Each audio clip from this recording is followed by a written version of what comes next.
Hi, so sorry it's not as high level as before. It's just a little tricks in JavaScript. Everybody knows that JavaScript is doing really weird thing. So this is a WAF bypass. It's a real solution sold to the client, and I happen to found it and find the bypass. So it's not working. Yeah. So you happen to stumble on that. This is like a rich text editor on a client solution. So when you're looking for XSS and vulnerabilities, it usually smells really nice. So you try something, and it happens that this is a valid output, and it will be shown as such on the client, so it's stored like that. So when you know a little bit of JavaScript, you try the famous script stuff, that is the normal stuff, but it's not working. So what can we do from here? You see, it's working. It's accepting things like that still. So what you can do is try some JS action, like the onClick, onBlur, and stuff like that.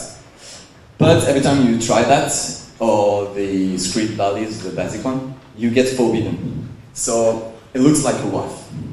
You can write HTML, but if you're trying to put JavaScript, it will just crash. So you just brute force all the JavaScript actions, and it happens that on scrolls and some other dark JavaScript events are not listed. So you can start using the famous unscroll.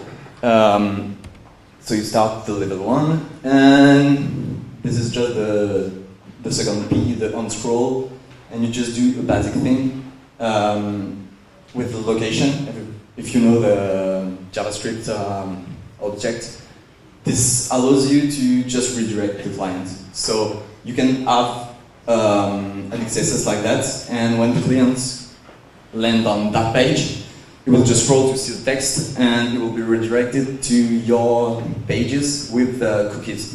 It will redirect to the cookies, so you just have to look for HTTP traffic, and you'll have all the cookies, and then you can just redirect the guy to the normal page, and it will be not visible.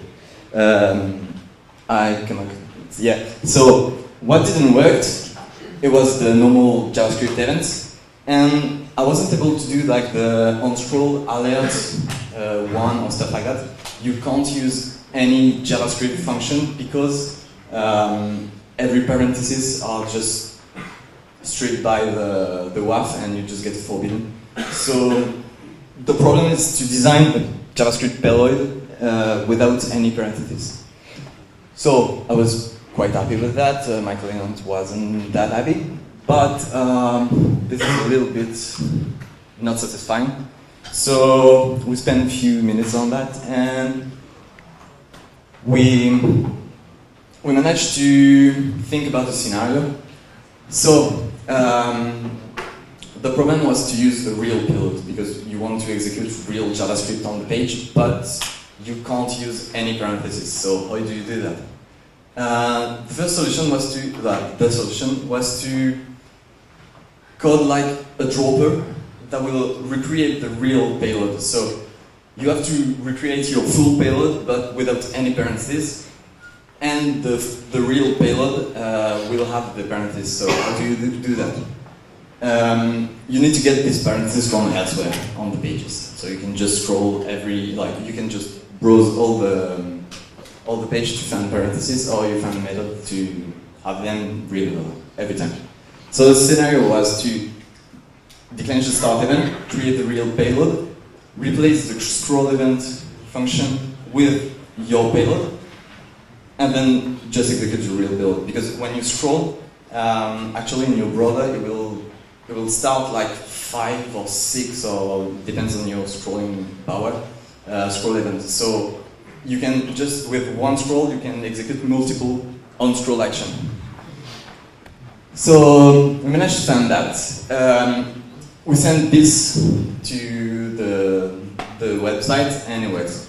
So For the parentheses, you just send them before your actual payload. Then you use the really nice children, and parents stuff in JavaScript. So this is, the T is just to get the parentheses. The D is just like really helpful, you don't need the second line.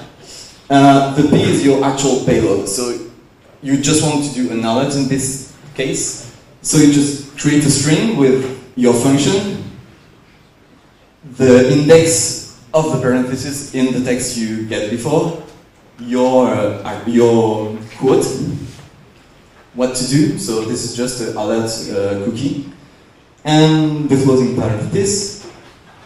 You list the attributes of the current object. So this is the P with the onScroll. You replace your onScroll with the text from your payload, and then you just wait.